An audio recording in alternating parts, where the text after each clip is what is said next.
What is up, guys? Welcome back to the Zach and Pat Show. I'm Zach. I'm Pat. This is the show about manhood, fatherhood, entrepreneurship, and the mentality it takes to be successful at those things. And we'll probably sprinkle in some helpful real estate advice too, because that's what Pat and I do. You know, guys, life can be tough. Go through some things and struggle at times, but this is the show to let you know that you're not alone. So if you're someone out there going through any of these things, this is the show for you.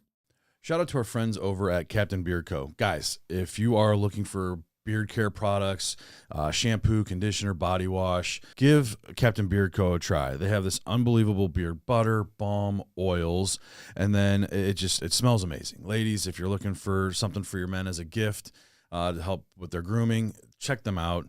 Also, if you guys are looking to just set the mood one night, candles, unbelievably smelling candles made with all natural ingredients here locally to St. Louis. Give them a shot. Also, while you're there, use the promo code Zach and Pat for 10% off your purchase. Hey there, guys. I really appreciate you checking out the Zach and Pat Show.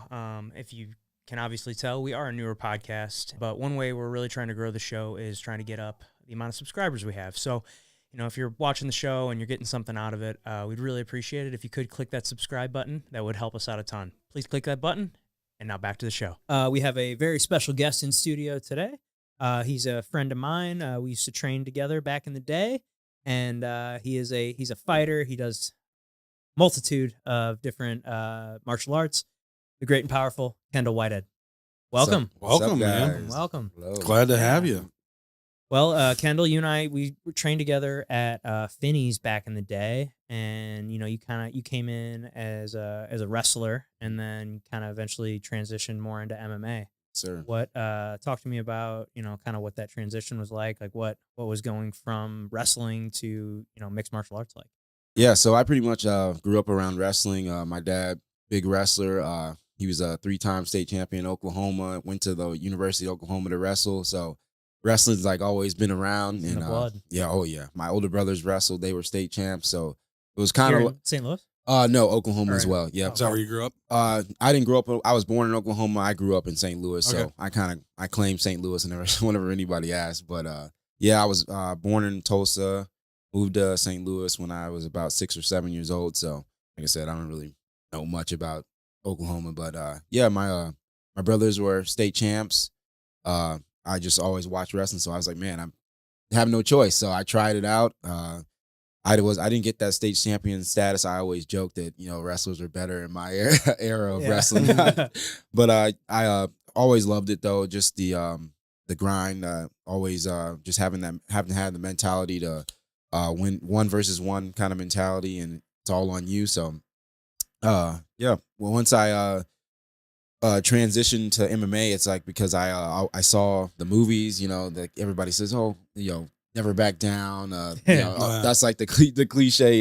Sure. The movie, and I was like, man, I could see myself doing that one day. And I was like 12 years old at the time, so I was always had that MMA in the question. Like it was always, I feel like it was destined to happen. Just didn't know when. But when I was in after I graduated high school, I went to the University of Edwardsville in Illinois, SIUE. And I was trying to walk on that team and Wrestling team? Yep, on the wrestling team. And I couldn't really get in contact with the coach. I was always pushed around to like assistant coach. And I was like trying to get my foot in the door to get on the team. Because I always thought, I'm like, man, I could definitely beat these guys. These guys do not look anything special. And I would always talk to my dad and just be like, man, I watch their practice. I'm like sneaking in, you know, trying to, you know, peek through the door. I'm like, they're not doing anything special, and ended up giving up on that. And you know, I was like, all right, I was 19. I'm like, all right, it's time to, you know, give this MMA thing a go. And that's where I found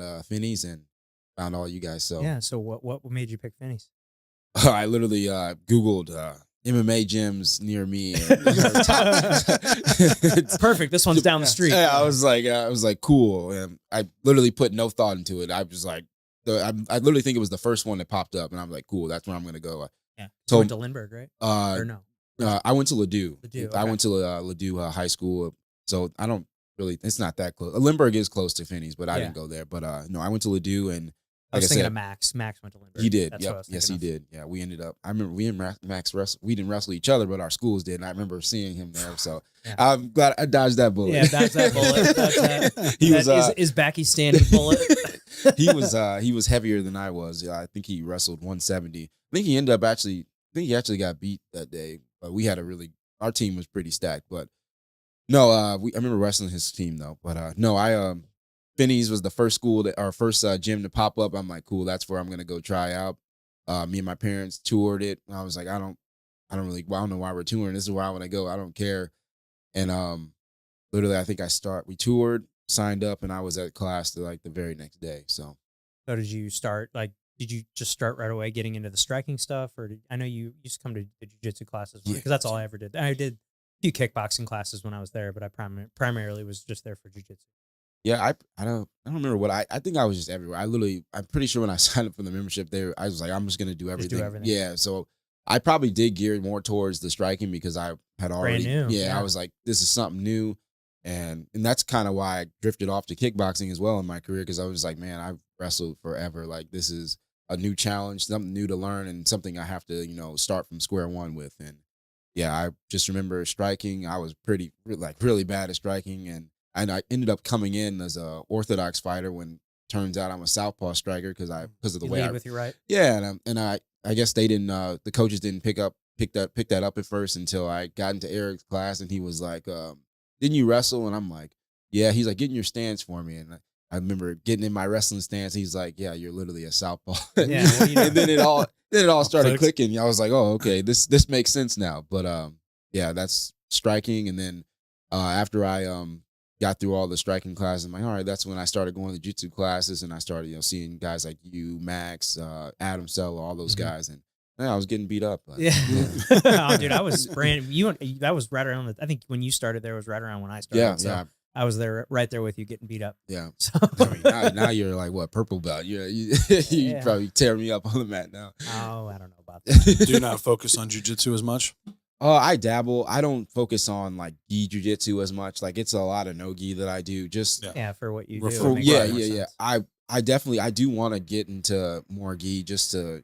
I think having the belts is cool, and then it's more technical. So I think I would learn a lot more moves because I got like I tell people I got like 3 or 4 moves, and if you beat those, we're just gonna be sitting there stalling. So, well, you got time for that. Like you can do gi jiu-jitsu late into your life. You know, like what you're doing right now is you got to kind of capitalize on this time while you're young. It's like you don't see pro MMA fighters into their late 30s typically. That's kind of you kind of have a shorter lifetime, like lifespan on fighting professionally. Whereas you can compete in jiu-jitsu for I know plenty of guys in their late 40s and 50s that compete all the time. So it's like you can get into that later in life, and it is a much slower game than slamming your bones into another guy's head. It's a little bit easier on the body and some aspects. But so what was how long from when you started training at Finney's to when you had your first fight? So it was pretty quick. So I would say 5 or 6 months. So I actually went behind Eric's back and got a fight on my own. And so Rob, he's the matchmaker at Finney's, I had gotten pretty decent on pads, and I looked, athletic and fast enough on pads that I guess he thought I was ready. And he had asked me, he's like, hey man, you want to take a fight? And I'm like, yeah, sure. Why not? Yeah. I didn't know the rules that you had to, go through certain coaches, to get, corners and all that. I'm like, yeah, I'll do it. And I ended up getting like 2 other guys from the gym to just corner me, and they agreed. And then I remember being there.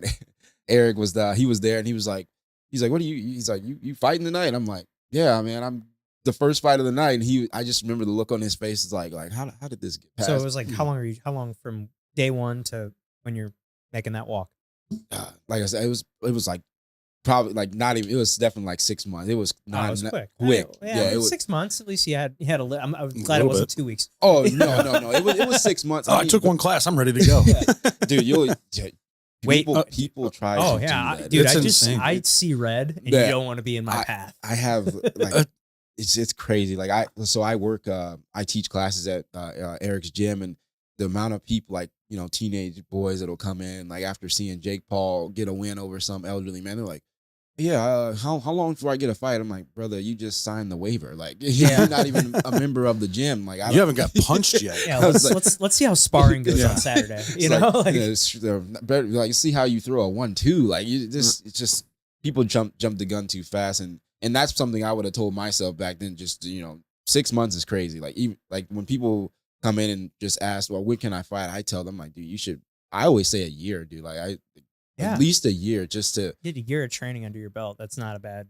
That's not a bad piece of advice in my opinion. Because it's not a game out there. Like you could literally be put this like I've seen people die in there. Like it's like why do you want to risk like going in there? Oh, to look cool to get a couple of Instagram followers. It's sure, like, it's not worth it. Yeah, no, not at all. Well, how long have you been fighting professionally? So I have my pro debut on in March. So I haven't had any professional fights yet. But how long have you been competing in MMA and I would say about 5-6 years now. Okay. Yeah. I was gonna say because you started around the same time. Yeah. I've been training for 6 years. Yeah. So. Okay. Yeah. So yeah, it's been a learning experience. Like I said, obviously, I mean, if you see my MMA record, it didn't start off as good. It didn't start off good, but hey, it's amateur, man. Yeah, yeah. It's like, hey, they don't mean anything. Yeah, you get to start over here in March, right? You get a clean record, right? 0-0. But, 0-0. Yeah, but the competitor in me I hate it here and there. Like being like I took my first loss when I was 22, I believe, and I was just like devastated. I'm like I didn't want to. People were saying that same thing. Like it doesn't matter, man. Your record goes back to 0-0, and I'm just sitting there crying. Like it does matter. I just got beat. Like not used to losing. I don't like to lose, and still have that mentality now. I just. Obviously I'm 25 now, so I grew and, I can, if I do lose, I definitely can take it, better than I did when I was 20 and 22. So sure. Yeah. So you had your first fight at 20, and then I guess I'm assuming that was COVID. Or yeah. right So COVID, that's right? and that's kind of what I always tell people that kind of screwed me. Like I had my first fight, 20 years old in January of 2020, I believe, and then that was the last event before COVID like really hit. Like after that, they didn't have any more shows for they didn't have a show for like a year, but I didn't fight until I didn't have another fight till I was like 22.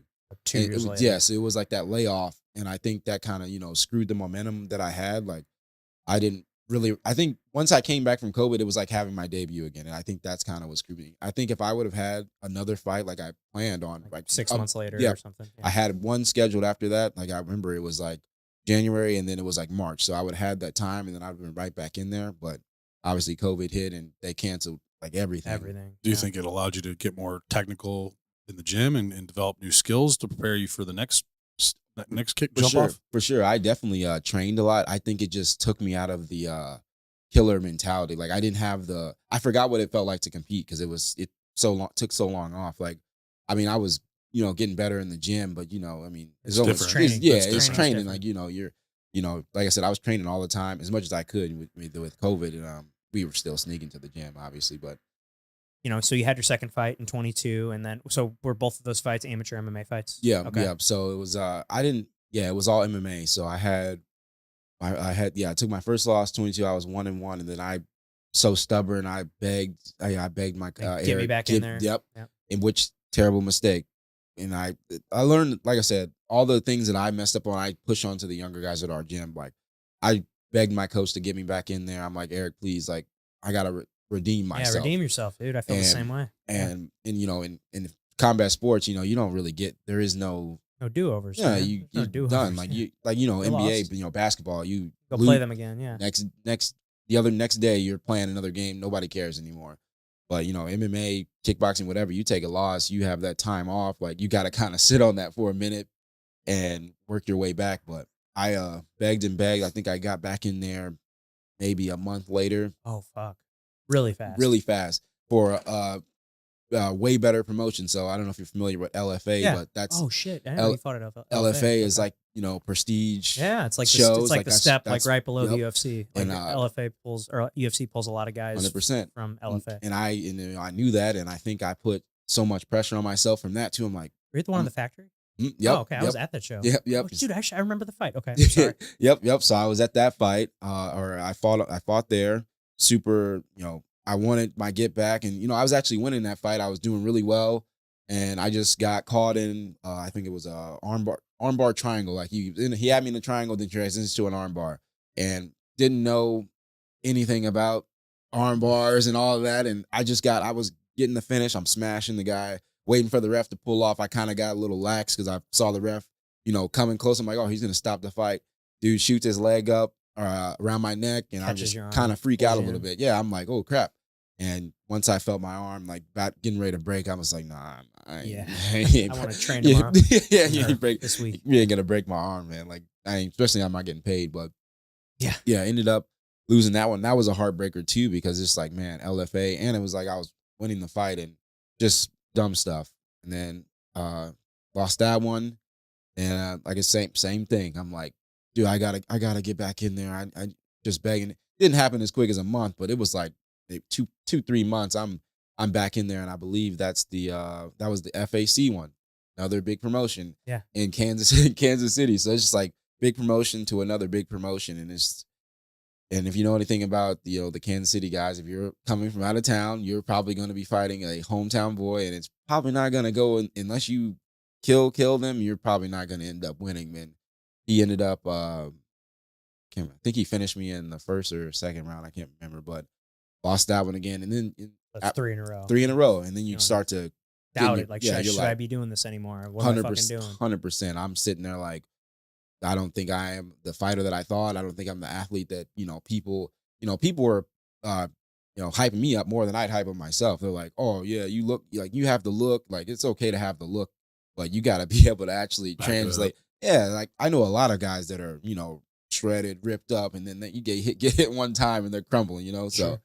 yeah, I was just, people were gassing me up, and I had my head full, and I almost just felt like I was, letting all those people that had so much hope in me down. And that's just, it was the worst. And I took a little bit of time off, and I just trained again, and tried to get my head on straight. And I took a short notice fight for Nemesis against a guy who I 100% could have beaten, still can beat today. Probably I would beat him today. And I ended up, we went to a 3-round war, and I lost a split decision that people, everybody in there thought I won, but how that goes. Nobody who cares what Doesn't matter. people in the crowd There's only think. 3 people. There's only 3 people in that crowd that matter what they think. 100%. And I've since watched the fight, and I'm like, I definitely did enough to win, but it's like I said, you didn't get your hand raised. So after that, that's 4 in a row. I'm 1-4, and I'm just walking out of there bawling my eyes out. Like, people are trying to, pick my head up. My dad told me, like, telling me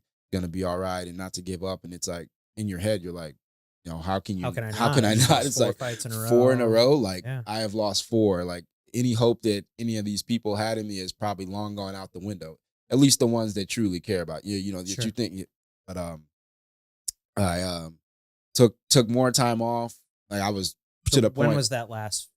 I believe that was, I think it was like April of 22 or 23. I can't remember. I know. Yeah, it was like it's at least, it was 2 years ago, I believe. April 23. Yeah. And I took time off, and I was in my head, I was like, I'm done with this MMA thing. Like I didn't even really have the hunger to fight anymore. I was still watching UFC and still, having a good time with my friends watching, but I was just like, yeah, that ain't gonna never be me. So I just didn't. Watching fights was different for me. I was watching UFC, and I'm like, yeah, I'm gonna be there one day. And after, taking 4 fights in a row, you kind of watch sport for UFC different. You're like, well, I don't really care about it that much because I ain't gonna be there. And took some time off, and Eric was like, hey, how about we try some like. But you're still training this whole time. Oh yeah, I'm still training, like not as much as I did when I thought I was. For a fight, I was like, I'm popping in because my friends are still there. I still got friends there. That I. It's where you go to get a workout. 100%. Get a sweat. So I'm more so there, just being a body. Just getting a sweat, like you say, clearing my head. Just chatting it up with my friends. And but I guess I was looking real good one day, and Eric's like, hey, man, how would we try stand-up fights? Because there's only so many fights you can lose in Missouri as an amateur before they're like, hey, you can't fight. You literally can't fight anymore. Like, or you can't do MMA. You think it's like 6 fights in a row, and I was teetering. I'm 2 away. Yeah. So he's like, how about let's try some kickboxing. Maybe that'll get some wins in kickboxing, and get that that hunger back, and get your confidence back. And I agreed, and ended up taking my first kickboxing match for Nemesis, and I performed so well. Like I felt that flow state again. I could feel in the ring. I felt myself coming back. I started having fun with it, and I was like, man, that's what I needed. And that's literally that kickboxing fight is literally what jump started me back to, where I am now. Like, it's amazing what a good coach can do for you. 100%. And I, like I said, I give credit to Eric all the time. Like, he could have gave up on me too, and just been like, that could have been, shoulda, coulda, woulda. I'm done. On to the next. But he saw in me what I didn't see in myself for a long time, and now it's starting to come out, and I feel it. I'm starting to see it when I'm fighting and walking out to the ring. I'm just so confident. Like I tell people, like, at this point in my life, you're gonna have to like pretty much kill me in there to get a win over me. So. Yeah, well, I mean, you've had a hell of a year. Yeah. Oh yeah. So you took that first kickboxing fight, and then you won that one, and then I went on. Then you went kind of on a tear. Right? I went on a tear, so I ended up winning. I won four stand-up fights in a row. I believe it was two kickboxing, 2 Muay Thai fights, and then I fought for my first title for stand-up fight series, March of 23, and I ended up getting knocked out in that fight. And I took another loss, and I was 4-1 in the title fight. Another heartbreaker. That one sucked for the belt. Yeah, it was for the belt. I thought I was the man. I'm like, man, just won 4 in a row. 4 in a row. I'm on top of the world. Yeah, I'm beating really good guys, and I lost the title fight. Heartbreaker. I got caught in the beginning of the second round, and I was devastated. I lost, but I had never been knocked out like that. I got my lights knocked out, and I just remember like it was crazy. I remember seeing my mom's reaction, and like that was the worst feeling. That was worse than losing the fight. Just seeing how like upset she was, because like I said, I've never been hit like that. I've never been put out, and my mom she was front row, and she had to watch that. And my mom's a nurse. Like she's trying to. She's like my baby. Yeah, she's about ready to jump in that ring and, tackle that boy. Go kick that guy's ass. Yeah. My friend Austin, he's a great dude. He's like holding her and consoling her, because she, like I said, she was devastated. Sure. I'm her oldest son, so I lost that one. I had to take some time. I had to take 90 days off because they gave me a 90-day suspension, so I had no choice but to take time off. I trained. Just because like a concussion protocol type thing? 90 days is what they gave me. And I just tried to, 89 days I got offered, or I offered to step in on short notice for another title fight for stand-up fight series, but they called it because it was not, my protocol wasn't up. It was 89 days, and I tried to I'm like, come on, dude, it's one day. But they take that stuff, as they should. They take it very seriously, and I didn't get that fight, but after that, I got back on the horse. I took a fight in Fort Wayne, Indiana, and that was for another title, and we ended up winning that one. Got my first title, and that's really what. So you went straight back to another title fight. Yeah. So, and I took that one on short notice. It was lower weight class. That was probably the hardest weight cut I've ever had. It was like 152, and it was on short notice. So what do you walk around at? About 75, 78 on my heavy days, but most of the time it's 75. And actually, I backtrack. I fought Arvin Mills before this title fight. So I fought Arvin, and then 2 weeks later, they offered me that fight in Fort Wayne. So obviously I cut weight for Arvin. Sure. So I won. I'm eating. I'm like, they're like, hey, somebody got injured. There's an opportunity for a title, and I'm like, man, a title. I remember when last time I fought for a title, so I'm like hungry to.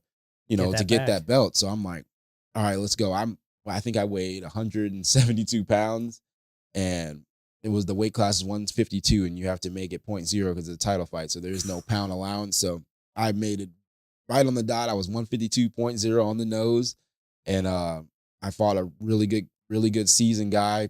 Probably still to this day one of my toughest fights I've ever had, because it was 5 rounds, and we went all 5. I won a split decision, hardest fight, short notice.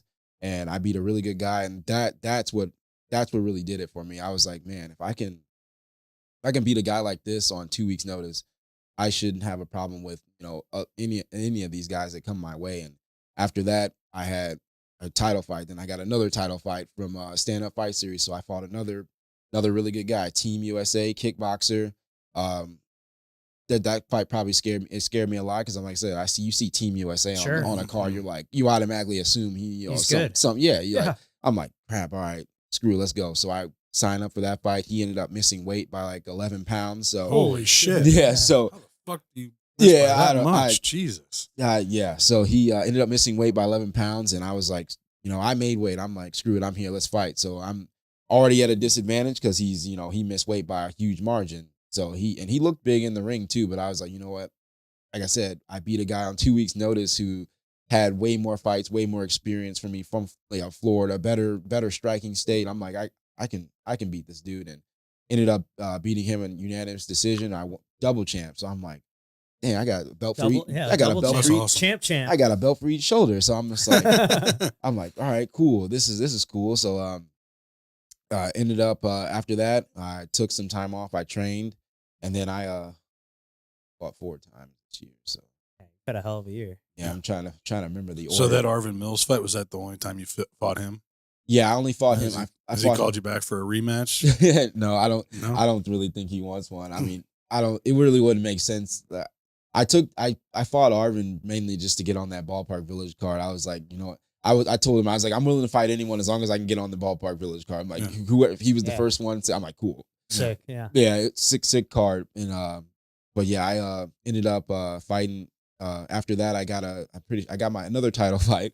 So that's the one I went to Fort Wayne, Indiana for in August, and that's when I got my spinning back fist KO. Was that the first one? That was the first That was, one. that was kickboxing. Yeah, that was right? a kickboxing one, and so that was for another title, and so I knocked that guy out, and now I was like, man, now I got a belt around my waist and 2 on my shoulders, and I was like, man, I could really make this a thing. Like I'm just beating good guys. Like, and that guy had come off, and he had came off another title fight, and he's still doing good things now. After he's since won a title after I beat him. So like I said, I'm beating good guys. Like I beat him. I'm triple champ now. So after that fight, Eric was like, hey, we need to turn pro. It's like there's really not much to do. Like you have like every belt you can get in striking. So I'm like, all right, cool. But then he was like, hey, so if you want to do MMA again, I need you to take one more amateur fight, because once you turn pro in kickboxing, you're pro in everything. And he's like, if you're ever going to do MMA, I need you to dip your feet back in there. And I was nervous at first because, I'm like, yeah, the last time I did MMA, I lost 4 in a row. Like, sure, I'm the man in kickboxing. People think highly of me in striking. Why not just stay there? But I was like, you know what? That UFC thing does sound kind of cool. Let's try again. So I asked Nemesis, the promoter, I'm like, hey, can you give me the hardest 155 fighter that's available? I don't care who it is. Like, I just want a hard fight, because if I'm going to do one MMA fight, I want it to test me. I want to be tested in every area. And they came up with Luke Winston, and I was familiar with him. I seen him fight. Super good wrestler, grappler. I'm like, all right. So that's a challenge. That's a challenge. I'm like, someone who's, not gonna, try to stand and bang. They're gonna try to shoot. So I thought, but I started going to Revive. I started training at different jiu-jitsu gyms. I started really just hammering my grappling, because I'm like, I can grapple, but I want to be able to have the cardio for it, to be able to go to scramble with them, to move around with them. And we ended up taking that fight. It was 59 seconds long, and it was just chaos from start to finish. He came out swinging hard, and I guess he wanted to test himself against a seasoned kickboxer, and he found out the hard way that he probably should stick to your roots, stick what got you to the dance, because he started striking and throwing wild shots. And like I said, I guess I saw red. People say, you see red. That was my version of seeing red. He had clipped me, and I was like, oh crap, this is for real. Small gloves too. Like sure. I hadn't fought in small gloves in so long. I'm used to like 10-ounce gloves, 8-ounce gloves. I'm like that 4-ounce MMA gloves. He hit me. I'm like, oh, that's a different feeling. So we start getting wild, and Eric's yelling at me in the corner. He's like, calm down, like, act like you've been there before. And once I heard that, I'm like, all right, let me compose myself, and started seeing all his shots. And I'm like, he's pressuring heavy. I'm coming off the cage. I'm like, wait a minute, this looks mad familiar. I just did this. I'm like, let me try it again. So I just let it loose, not even knowing that I would land. Like people are like, oh, you set that up. I'm like, in a way, it wasn't set up. I had been there before. So in my head, I'm like, let me just throw it. If I don't land, cool. I'll just figure something out. But I'm like, it looks too familiar not to try. So I threw it as quick as I could. And I just remember feeling that on my glove, and then seeing in the corner of my eye his body limp, and I'm just, livid. I'm going crazy. Like, this is my first MMA win in like two and a half years. Like I'm, Man, it was spectacular. It was yeah, awesome. it's like, Actually, I wanted to. Oh, we might as well. We have it pulled up here. Let's just. And walk, this happened when he says he did it quickly. You can't even see it on this. You have to watch the replay to catch it. Let's just throw it up here. Kendall just fucking kind of walk us. I mean, it's only like 58 seconds, like you said. Let's just walk through the fight here, and you can kind of walk us through it. Hollywood. How did the name Hollywood come about? So I came to the gym one day, forgot to take my shades off my face, and people like, "Ooh, this cool guy, so Hollywood," and somebody's like, "Dude, that's a good nickname for you." I'm like, I started repeating it to myself. I'm like, that's not bad. Let's go with it. I didn't have a nickname before, so I'm like, I'm gonna go for it. Yeah. All right. So fight's starting here. Freaking out inside right now. I remember this feeling. I'm like, all right, come on, flip me. I'm backing up. Yeah, I'm like, this is literally just going crazy. Wild shots, shot. You look like an amateur, right? You're just throwing caution to the wind, just wild hooks. He's trying to shoot in there. Yep. Got him up against the cage here. Like there's, uppercuts. Not a lot of technique involved. This is a bar brawl right now. Yeah. It wasn't that point where your coach. Right. This is probably where Eric's like, all right, act like you've been there before. Yep. And now I'm locked. Now you're looking composed. Seeing his shots, still being cautious, circling off the cage. And at this point right here, I'm really dialed in. I'm like, okay, I'm just gonna, he wants a kickboxing match, I'll give it to him. Still super wild shots. Dirty boxing. And that's his style, just pressure. I'm like, nope, block, pivot, and spin. Oh, fuck. And you jump up on the cage. So much emotion, yeah. Then you trip over the ref. Well, I'll send this one to Murph, and he'll have him throw it into the video. But no, that's awesome. Yeah, man. And then just was announced this past week. You won. This was knockout of the year. Yeah, that's awesome. For Nemesis, man. which Congrats, man. is fucking awesome. Yeah. What's that feel like? Oh, it's like I said, like two years ago, you would have told me I would have had all this success, these 3 belts and knockout of the year. I would have been like, there's no way. I lost 4 fights in a row. There is no way I'm ever going to get to a point like this. But it just goes to show you, like, man, if you keep going and you can turn it around. You just got to stay disciplined and don't give up. Don't give up. Well, I mean, you made a great pivot. I mean, you went from trying MMA to doing stand up and that changed your career, man. That's awesome. Yeah. Well, yeah, you took something. I mean, coming in as just a wrestler, you really took kind of went all in on striking. Yeah. And no one really calls me that anymore either. Like I used to get announced. They're like, oh, he is a wrestler. I'm like, I really can't claim that anymore. I don't I do not shoot in for takedowns anymore. I am primarily going in there to try to knock separate you from your consciousness. Yep. My wrestling is more so defensive now. Like, I'm sparring in the gym doing MMA rounds. I'm like, I am trying to not get this to the ground so we can stand and bang. Because, sure. But like I always make the joke of the gym. I am preparing for the Dagestanis because they are taking over the sport. Yes, they are. They are taking over. If you've got an Islamic first name and a Russian last name, better fucking look out. And no mustache, and a beard with no mustache. Yep. I always they're a problem. Stay away from the EVs and the OVs. Yeah, they're a problem. Yeah. And so you got your first pro fight coming up. And is that a stand-up? Is that a kickboxing fight or is that MMA? So there's still matchmaking. It'll be MMA though. Okay. So got the lighter gloves. Yep. MMA. So I've been training mostly MMA for the remainder of the time.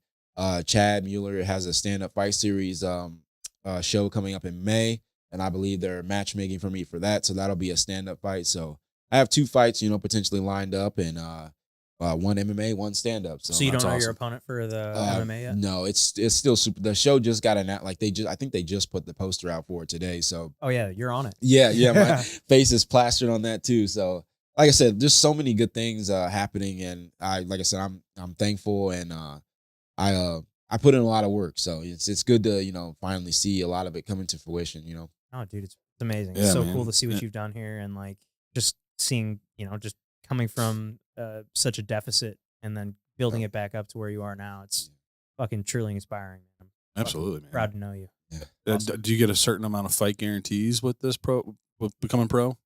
It's more not a fight guarantee until you sign a multi-fight deal with someone. Then it's more so like you can kind of shop around like as an like a lot of like you just pretty much do like your amateur. You go to promotion, make sure the matchup is right. Like you're not fighting a guy who's like 12-0 when you're 0-0. You just got to make sense. The money's got to be right, and make sure you're not getting screwed when you're a pro. That's more so what it is. Just more detailed looking into the contract. And I have a great manager, Emily, who works at our gym. She's in charge of all that, so we don't have to do it.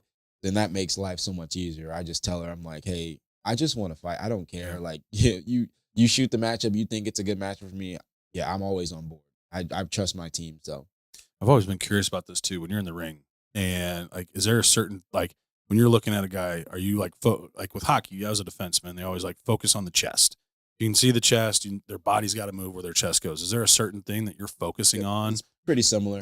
Yeah. You never want. It'd be really intimate. You're not looking in their eyes. Looking in their eyes. Yeah. I'm always looking at. I mean, in jiu-jitsu, I'm like kind of looking at like their hips or their belt line. Kind of. You kind of see everything there. Get a little too intimate, looking a guy in his eyes. Yeah, it's a little weird if we're grappling and I'm forehead to forehead with you. Well, it's almost like, are you like constantly moving from arms to legs to back and forth? And I feel like, you catch a guy, you're looking at his shoulders and he's going to hit you with a kick. But so like I said, it's pretty similar. It's his, chest and, you can pretty much see everything from there.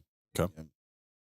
Now, how much grappling are you doing like training wise? I know obviously you got your first pro MMA fight coming up, so I would imagine you're probably going to ramp that up a little bit. Oh yeah, for sure. So yeah, once we get a contract signed, I'm probably gonna dabble back into Revive, and hopefully I can get out to where you're Watson. Yeah, I mean, I train at Revive sometimes too. So. Yeah, hopefully I can like I said, get out to Watson. I'm gonna really hammer in, but mostly now it's like a lot of MMA grappling. Like we're doing like strikes into takedowns kind of thing, fighting off. It's more MMA based. I'm not. I haven't really done like a lot locked in on the jiu-jitsu yet, but like I said, once we get a contract signed, I'm guaranteed I'm locked in on the grappling because that's. Well, I'm sure your opponent's going to dictate a lot of where you focus too. So yeah. A lot of if they're smart, a lot of these guys will implement grappling with me because, like I said, standing with me is probably I'm going to have a lot of first round KOs if you're going to sit there and try to stand and trade me. That's just what it is. So that's why, and that's what I thought for this fight. I'm like, there's no way like a grappler is going to sit there and stand and bang with someone who's coming off 3 title fight wins. Yeah, and like he's surprised. 2 big ass knockouts. Yeah, or one. I guess that spinning back. This was the second one, but yeah. He shocked me for sure, and I was prepared for a 3-round. Me be dead tired and from grappling, and but when getting to show that I can do it all. But it'll come. Like I said, somebody's gonna test it, and someone's gonna shoot in, and I'll get to show everybody that I'm not just a striker. I did start in wrestling, and I still got it. So yeah, sure, man. Well, I mean, you let me know. I'd love to get some rounds in with you whenever the time comes. Sure. If we're about the same size, we used to train together a lot. So, love to. I went to. You got those tickets for sale too. Yeah. We'd love to spread it around the club and everything. So, I went up to ES with Corey like once or twice and trained with him on like Tuesday mornings. Yeah, so I would love to get back in there sometimes. Yeah. Corey's a man. He's a wizard. Sometimes I tell him, I'm like, I think you're making up moves on me because there's like, I'm like, what was that? And jiu-jitsu is like, it kills me because I'm just like, I'll be doing it so good. I'm like we're flowing, we're scrambling. And then I'm in some weird move that has like 17. I'm like, I don't know what move this is, but it worked and it hurts. So I'm tapping, it hurts. Dude, yeah, jiu-jitsu, there's just so much. I mean, and the crazy thing about it, I was talking to someone about this like yesterday. It's just like there's always new shit being invented too. like there's always a new submission. There's always like a new something, So it's like it's just constantly evolving. Oh yeah, it's just crazy. Yeah, and and people they're starting so young, like even younger. I'm just like, like I said, I'll see like an Instagram reel of like a 7-year-old hitting some freakish move. And I'm like, see, those are the guys I'm preparing for. It's like, because he's going to grow up and then he's going to be 10 years from now, he's going to be turning pro at 18. That's what I'm saying. It's like, I'm preparing for I'm like, you guys watch out for these, the grade school kids. Cause these are the guys you're going to be fighting. Like these are going to be the freaks that, 18 years old, putting you in a move you've never even known about. So right. At that age, you got no fear. So you're willing to try literally anything. For sure. Yeah. So. But what your parents? You mentioned your dad was a wrestler. What's their support been like through all of this? They have not missed an event. Like my parents have been to literally everything. Like from first fight to the fight I just had at the factory. They're always in the crowd. They will cancel stuff just to be there. Like Like I know my mom, she has a Florida trip in May, and I was like, hey, I might be fighting, May 3rd. She's like, what day? What day? I'm like, it's the 3rd. She's like, okay, I don't have to cancel my trip. I'm like, you didn't have to cancel it. Yeah, and that's what I mean. Like my parents will go above and beyond just to be in. Like they will sacrifice their own fun just to be there, or move things around in their schedule just to be in the room. So, like I said, I don't think they're a huge part of the success that I have. Like, yeah, I don't even live with them anymore, but they're always the support is crazy. Like they're like, what kind of food you need? Like I'll stop by my mom's house. She's like meal prepping for me. It's like that's awesome. It's just like little stuff like that, like just to make the fight and the cut easier for me, because like weight cutting is not for the weak. I'll tell you that. Yeah. So what's that like for you? It can be brutal. So there's You usually fight it. What are all the weight classes you won the belts at? So I won the 152 and then 2 at 159. Okay. And 159 is fairly easy. It's the getting under that it's hard. And you think couple pounds, and like people say, it's only like 2 more pounds. I'm like, but after you've already depleted all your. I'm like, bro, the last 2 pounds is the literal worst. Yeah, because you're on death's door. Yeah, I'm like, I hate saunas are cool until you're cutting weight. Yes. I love the sauna when I'm hydrated and not depleted. You can drink water. Yeah. You can get those old guys who are just like, oh my God, bro, like you can take that somewhere else. Yeah, like, I can't even listen to you drink that. Or they'll sit there and tell you like, you shouldn't be doing that. I'm like, yeah. Thanks, man. Yeah. I got 2 fucking pounds to lose, buddy. Yeah. Get out of here. Dude. It's like it can't be good for your body. I'm like, I know it's Also, not. getting in a ring and getting into a fight isn't either. Yeah. So Right. shut the fuck up. Well, now so when you go to a sauna, is it like a big public gym? Yeah, most of it's like a Lifetime Fitness, Okay. some Club Fitness, Club somewhere Fit, yeah. that has a. So you're in there with just because I remember at Finney too. That was one of my favorite things about Finney's was the sauna there. Yeah. The sauna there was super hot and it was Yeah. huge. And like after class, a lot of times you just be like a bunch Yeah, of we dudes in sit there, just there, like yep. the hang, Sit there and chat. just like the 10-15 minute hang after you're done training. Great, I love Yeah. it. Well, if you need one, let us know because they're putting one in here. Oh, Yeah. just Yeah. come in here and Yeah, just shoot us a text. Hey, watch me die in there. Yeah, watch you melt away. Borrow that sauna. Yeah, come on up. We'll meet you there. Yeah, We'll be in there drinking water. Yeah, this place is super close to me. That's why I was like, 8 minutes, cool. Yeah, it's nice. Yeah. Yeah, it's cool. It's been a lot of fun being here. Yeah. And what was I gonna? Oh, what made you? I guess you just followed Eric to ES after. Yeah, Finney's? yeah. I got me and Eric got super close at Finney's. Like he was always there. There was other. I loved every coach there, and still friends with a lot of them. But Eric was someone that I just got super close with. He helped me. I feel like he's the one that really turned me into a striker. Like I give a lot of the credit to him because, like I said, I didn't even know how to throw a proper jab when I came into Finney's. Like, and then he helped me with that. He helped me get my stance right, and I've been pretty strong southpaw ever since. And so once it was even like a rumor that he was gonna be open, I'm like, hey man, I'm with you. Like I'll follow. Like I was like one of the few people he told. He's like, hey, thinking about opening a gym. If I did, would you come? And I'm like, if I come, yeah, I'll be there. I'll help you open up. I'll help you put the mats in, which I did. Yeah. Oh, And cool. been with him since we opened the place. I've coached there. I'm super involved there, and like I said, I don't see myself going anywhere. That's where I started with, and he's gonna be who I am with. So It's awesome. Now you mentioned softball. Do you think that gives you an advantage in the ring? a lot of the time. Yep, it's a lot different looks. Most people are used to fighting orthodox guys. That's what there's not a bunch of us out there. So when you get a really good one, it's hard to really prepare for someone who's gonna be strike like I do. That's what I'm like. You can find all the southpaws you want. No one's gonna be able to throw the 1-2 like me, and no one's gonna be as fast and do the tricky things that I do. So yeah, I take pride in being a southpaw, and people hate holding mitts for me too. Like I'll do the class, and they're like, "Oh, you're a southpaw." I'm like, it ain't that bad. Like, No, I used to think the same thing back when I used to do. I did Muay Thai, or I did kickboxing at Finney's for a little bit, and then I did Muay Thai at Watson's for probably about a year. And man, anytime I got someone with a southpaw, I was like a moron. No, can I get a new partner? Yeah, like I can't. Oh, dude. Yeah, because I'm Orthodox. I lead with my left, so it worked out great with wrestling and everything. But, Yeah, man. Yeah, we can get a lot of hate sometimes. Like For sure, but it's so hard to deal with like sparring. Oh, You yeah, know, it's like yeah. a completely different thing because Yeah. we're both on the same side. You Exactly. know, it's like really fucks with you. Mhm. You know, I feel like I can't land my two or anything. You know, Yep. it's, like it's hard to deal with.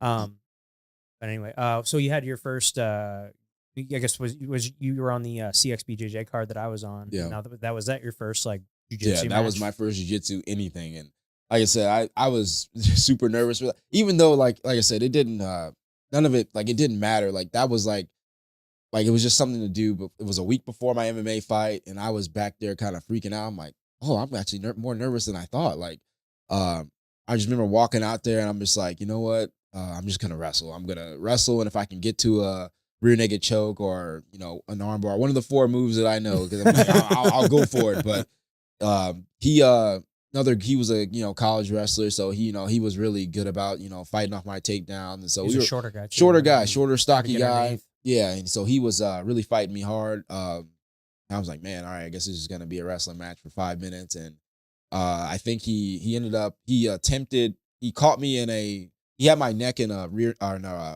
guillotine, Yeah. and I guess they gave it to him, even though I popped my head out. I'm like, oh. And they gave it to him because I guess, not much jujitsu happened. And that was like the most jujitsu-y thing that happened. So they're like, all right, we'll give it to Dude, him. that's exact. So I've had 2 matches with the same promotion, and your match was almost exactly like my first match. Like Yeah. I was determined to take this fucking guy down, and I was like, looking back on it, I should have pulled guard. And but anyway, I think I shot like 7 or 8 times, and he just basically just defended. One time he had me in a guillotine, and I popped my head out after like 15, 20 seconds. That's what won him the match. And then my last one that I was on with you, it just got caught in the fucking weirdest submission. That was fucking weird. Yeah. I mean, I remember I ended up pulling guard too because like he wouldn't, like there was no action. I'm like, all right, man, somebody's got to something. Somebody's got to break the seal. So I'm like, screw it. I'm gonna break the seal.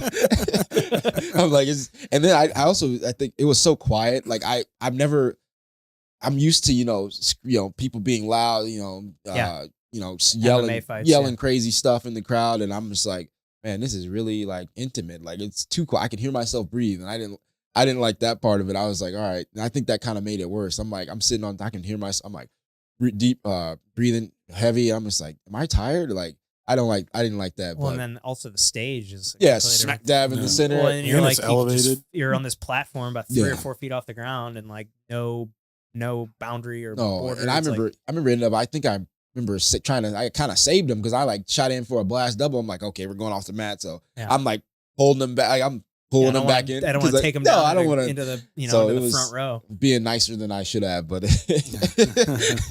I'm but- sure you'll do it again. oh yeah. I told Adam, I was like, Those are fun events. oh, dude, so usually I'm the one where I work the show. Like I'll be like, I'm like the bell guy behind the scenes. Like I'm hitting the bell, Oh, okay. which is just something I can watch the show for free, and I'm just hitting the bell, watching you guys go at it. But Yeah.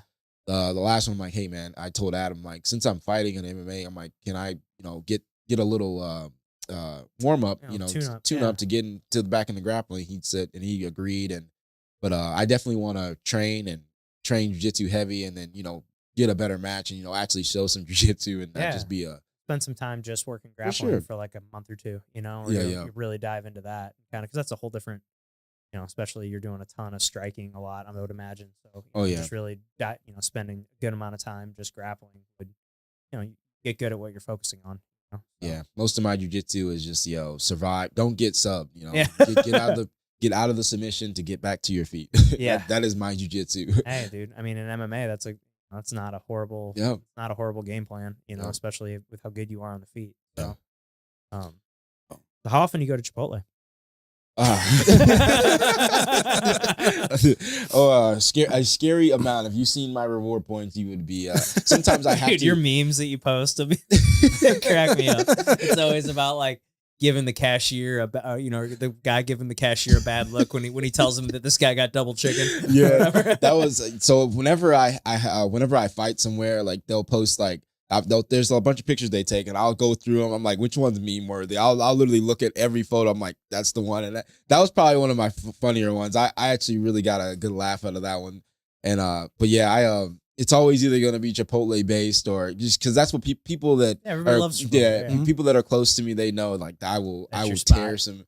Like I never gets old either. Like like I said, No, dude, I'm the same way. I eat it. Yeah. I eat it a lot. Yeah. I'm a regular. I mean, dude, there was so the one up in Kirkwood. I used to when I was in the when we were doing the construction at the restaurant that I worked at. I was there for 9 months, and probably 3 to 5 days a week. I was I would go to that Chipotle right there, and the girls. A couple of the girls there knew me by name eventually. Yeah, I was gonna say, yeah, that's how the Chipotle. The by my usual parents. Zach. Yeah. You know it's bad when they're already, they got your name. They're pressing the tortilla as I walk up. Zach special on the menu. Yeah, they see me coming. They're getting the tortilla out and putting it in the press before I even get up there. it's like you don't need to order, man. We know what you we want. got We know you want a double steak burrito, white rice, black beans, cheese, red salsa. It's bad. But like I said, sometimes I have to when I'm training for a fight, I'll delete the app because like I said, I'll get a notification and be like, oh, double points if you. I'm like, oh, all right, the points. It's bad. So like I said, I will. I have so many free meals on there. It's ridiculous. Like I don't have to spend a lot of money because I've already spent a ton of money. It's it's bad. That's awesome. Awesome. Hilarious. Well, one thing too on the questionnaire, and you had put it perfectly. What has fighting taught you about being like true manhood? Just gearing back to taking many all the losses that I did, like it just attributes to everything in life. Like if you lose and you get knocked down, you just get back up, and that you can apply that to everything. Like you like fail a test, all right, let's study harder for the next one and pass the next one. Or you don't get the job you wanted, all right, you can go reapply to everything else. It just fighting in general, wrestling in general, it just has just taught me, has shaped my life and made me so mentally strong that it takes a lot to break me down. Like just because in my head it's like I've already lost so much, so I know how this feels. I know what it takes to bounce back and get back on my horse and get back to the spot that I want to be in. It's awesome. So what's obviously you got this big fight, you have your first pro fight coming up, but like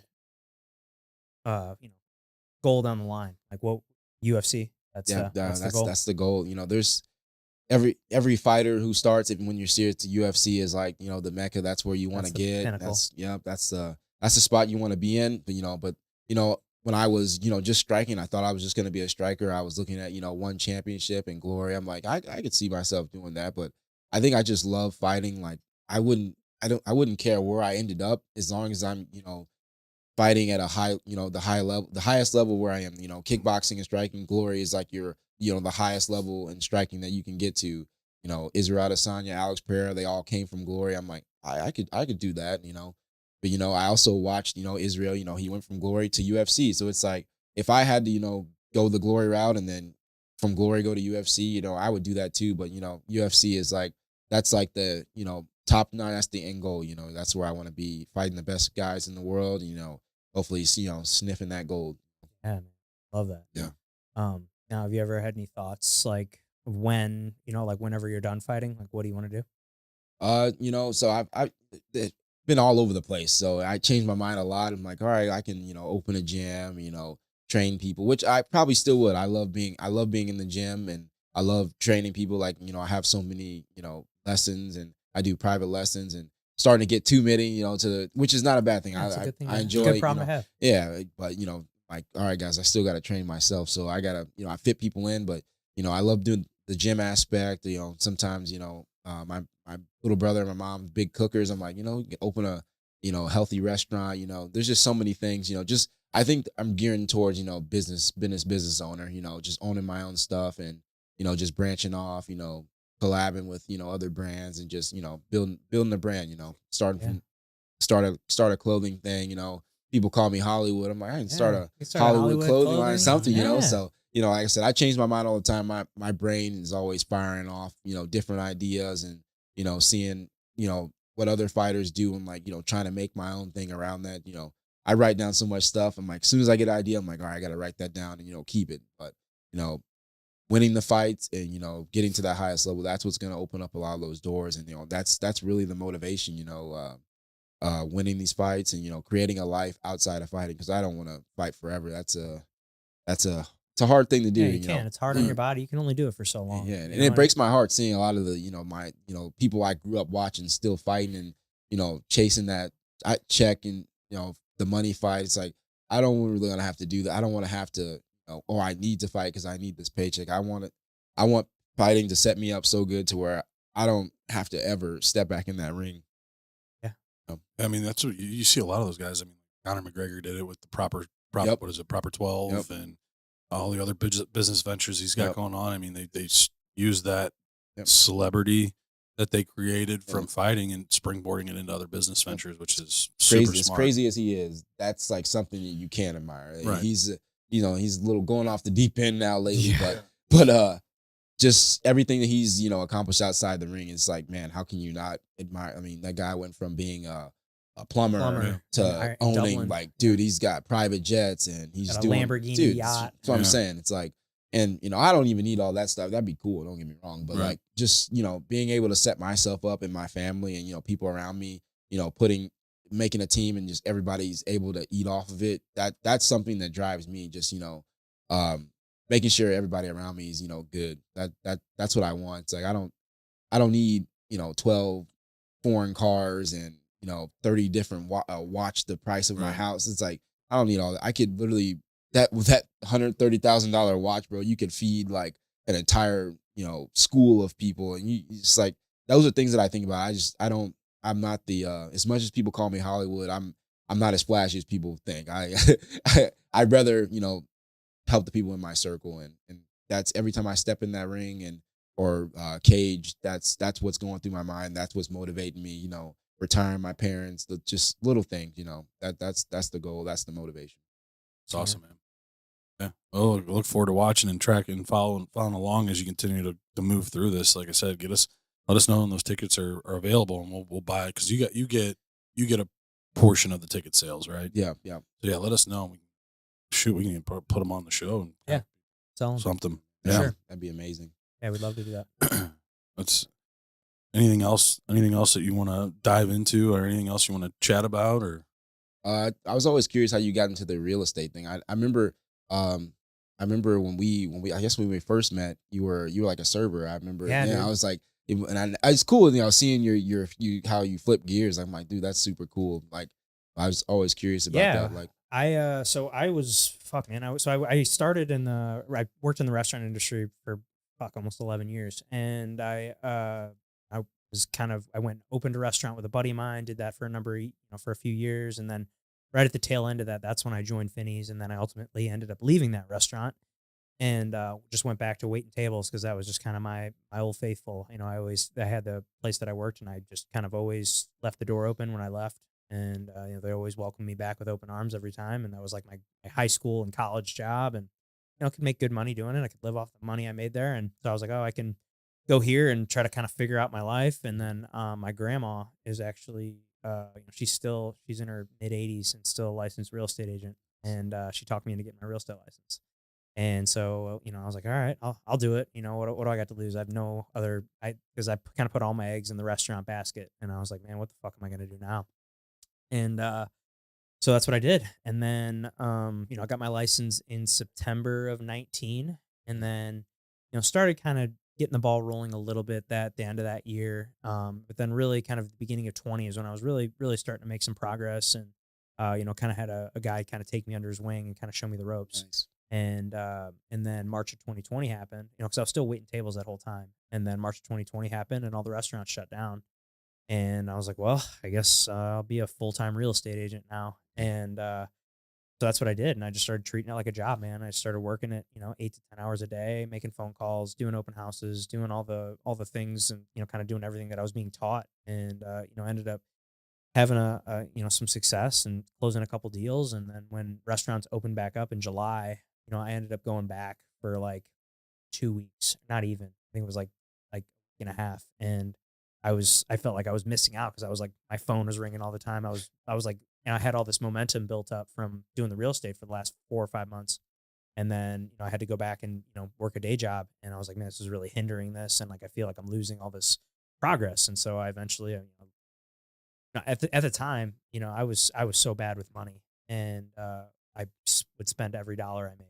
when I was waiting tables, we had like almost no savings, and we saved up. I mean, I had a handful of deals closed, more money than I'd ever made in that amount of time. And I was like, well, I've got, I looked at my wife and I was like, we've got like 4 or 5 months worth of bills here saved up. I was like, we can live for like 4 or 5 months. And then like but I was like, if I keep going with this thing, I think I can continue to close deals and continue to progress with this. And so that's when I left the restaurant and just haven't turned back. I've been doing it now for 5 years. And, terrible decision on his part. Just terrible. Oh man, I remember being at the gym and I remember you're like, yeah, I'm studying for this test. I was like, I remember all that. So that's why I said it's super. Yeah, it's crazy. It's cool, like seeing like the real. If reels are funny, man. Thank you. I was like the reels you do, and I'm like, oh man, that's super cool. Like I always love seeing like an idea, just a thought, and then come to realize come to fruition. Yeah, it's just man, like you with fighting, cool. man. Yeah. I mean, it didn't. It's started off a little rocky, but then look at you now. It's kind of the same thing with me. Like it was a little. I didn't know what I wanted to be when I grew up. Like I went and got my college degree and like have not used it, but like I've a lot of the relationships that I have that I had through that I met people that I met through college, and that's where I think I've benefited most from going to college. But like as far as like this was not like this wasn't the game plan from like an early age, but just kind of fell into it and really fell in love with it. I really genuinely enjoy what I do. I really love it, and it's Seems fun. like it. Yeah. So, yeah. It's killing it. It's killing it. So, and you said you're in real estate too. Like you do this. I'm on the finance side. I do mortgages. Okay. Yep. So, you need a loan, you call him. Yeah, I'm the money guy. So, I started. I played professional baseball. I was with the Cincinnati Reds for. Dude, I was gonna say, when you came to the door, I was like, this dude's a unit. Yeah. I was like, he's done something. We look like we're the same height on camera, but my chair's jacked all the way up and his is sitting on the floor. So that makes a lot of sense. I was like, as soon as he opened the door, I'm like, all right. This dude's a unit. Makes sense. Yeah. But yeah, so I played for the Reds from 2010. My last spring training with them was in 2014. Played a year of independent baseball, which it's still professional baseball. It's just not affiliated with any major league teams. So did that, and then came back in the off season. Was still training. Was in talks with possibly going back to spring training with the Diamondbacks, and that didn't happen. And then the team re-signed me that I was playing for, and so they picked up my contract and traded me to a team here in St. Louis. Because they called me and they're like, do you still want to play? And I'm like, not really. I'm kind of done. I said I was going to give it 5 years after college. And I started doing mortgage, like behind the scenes mortgage stuff. October of 2014 was when I started. And then they're like, my mom, who did it for 47 years, was just like, why don't you go just take the licensing exam? Like, why not? So took it, passed it. And so I actually didn't get my license didn't actually get approved until April. So I was already in spring training with this new team that I got traded for. Knew I didn't want to play. Really didn't train going into spring training. Just kind of showed up and wasn't in shape. I mean, I was still able to get guys out, but I wasn't like the best version of myself because my heart wasn't in it anymore. Right. And so I just went in and retired from that, and then started doing this full time May of 2015, and just kind of took off from there with it.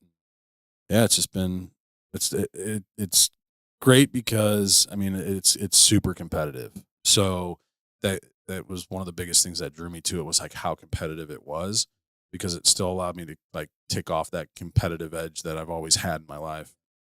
And so yeah, I just kind of kept rolling with it and kept developing relationships. College, I did get my finance degree, so I am kind of using my degree, but the best thing that I learned from it was how to network.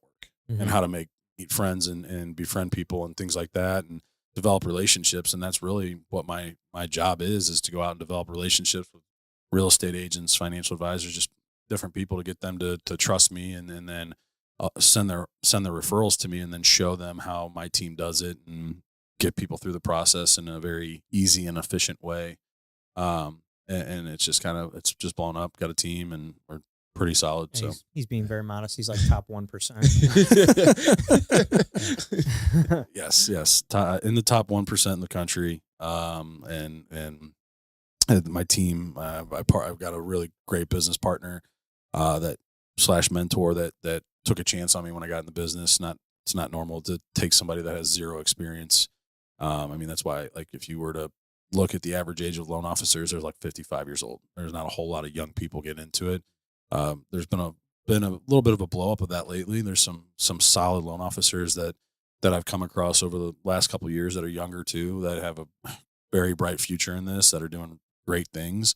And I'm excited to see kind of where it goes, because all these older people are going to be retiring here soon, and it's just going to be open season for us younger guys. And yeah, no, it's been great. My business partners taught me a lot. Dude's incredible with what he does and how much business he does and how he does it. It's been fun to follow and kind of follow in his footsteps. So yeah. So like, how'd you guys come? Like, how'd the show come about? How did this come about? Yeah, a text message. Yeah, pretty much. Yeah. No, like, so I was working with our producer Murph. He was doing my social media content for about a year, a little over a year. And, him and I were working together. We were already getting together once or twice a week, and, we'd sit down and film stuff. And, it started out with me like coming up with a script. It was like, okay, today I want to talk about inspection, or today I want to talk about FHA loans, or whatever it was. And I'd like write out a script of like what I wanted to say. But it, in those videos, if you go back and look at them, it always kind of sounds like I'm reading off a script. And then eventually we kind of got to this part, we kind of modified it where we were like, all right, well, I'm just going to ask you a question and you just riff on it for a couple minutes, and you just answer it. And then we do that, and he would clip out, the best little 30-second clip that I said. And then boom, there's a reel. And so that's what we did for about a year. And then I ended up being a guest on Murph had a podcast. I'm sure he'll bring it back one day. Right, Murph? Yep. Anyway, I was a guest on his podcast, and at the end of it, he was, he always, he would ask a question, give me one question you want to ask me. And it was like, I was like, should I start a podcast? Like, yeah, man, I think you should. You did, I think you're good at it. You're good on camera. You can good at talking to people and having conversations. So I think you should. So that got me thinking. I was like, well, him and I are already getting together once or twice a week anyway, and, it was for the social media stuff. And I was like, well, why don't we just like get together? I'm a huge fan of podcasts. I've been listening to like Rogan since like 2015, like I listen to every episode every week, pretty much. Yep. Like a lot. I listen to a lot of them. And so it's, and I'm just a huge fan, and I consume a lot of podcasts. And I was like, man, I think it'd be really cool to like do, to have my own, but I'm like, man, I don't know if I want to take on that responsibility of like it just being me.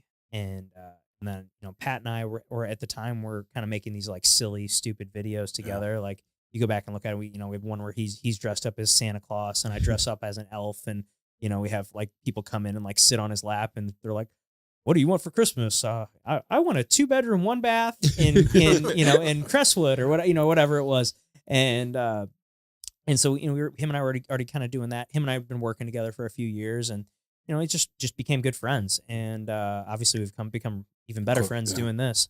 But, he's just like one of those guys where we'd call to talk about a business thing. And then all of a sudden you realize like 45 minutes has gone by just because we were just bullshitting, Yeah. And I was like, well, he's someone I could talk to. And like, I was like, I know he played pro baseball, both athletes, we're both dads. He's got, I know he's told me a lot of these funny baseball stories. So I'm like, I'm sure those will be great to tell on the podcast. And so I just, I had this text written out for like 3 days before I sent it to him. So I was like, 'cause it's like a big thing to ask someone. Like, hey man, do you want to come spend, 4 hours a week with me for the next foreseeable future and pay and split the cost of this thing with me? And so that, I eventually sent it to him, and like within 30 seconds, he fucking responded, fuck yeah, dude, I'm in.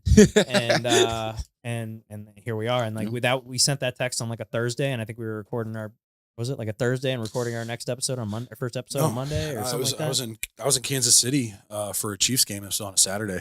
Oh. We were and we recorded our first episode on that Wednesday. I just finished shotgunning a beer. Right when right before I responded to that. That had something to do with that response. Yeah. Looking back on it, he's like, fuck. What did I get myself into? Great drunk decision, Pat. Yeah.